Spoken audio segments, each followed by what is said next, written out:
Некој упорно се обидува да предизвика железничка несреќа, поставувајќи дрва и карпи на пругата во близина на тетовското село Ратае.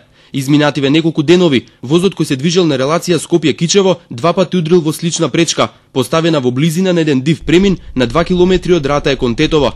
Во двата инциденти за среќа нема повредени, но е причинета значителна штета на локомотивата. Возот кој се движи на оваа релација често е каменуван, а годинава два пати удри во одрон од карпи. Вкупно 9 мина беа повредени. Некогаш на железницата имало вработено луѓе, чија што одговорност била да му сигнализираат на машиновозачот доколку има било каква препрека на патот. Денес овој правец речиси никој и не го контролира. Покрај ваквата безбедност и денес на Тетовската железничка станица превоз чекаа многу патници.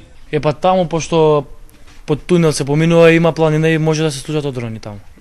Секој ден камења ставаат по пругана. Нема безбедност никаква. Што ќе стават одрони капли? Да се користи воз или да се користи... Да не заплаша, да не патуваме со воз, тоа е, друго ништо. Полицијата најави засилени мерки за пронаоѓање на оние кои ја загрозуваат безбедноста во железничкиот сообраќај. Со закон е предвидена парична и казна затвор до 3 години. Не се исклучува можноста ваквите инциденти да се случуваат поради бизнис интереси на дивите таксисти, кои за да заработат повеќе се обидуваат возот да го прикажат како небезбеден начин за патување.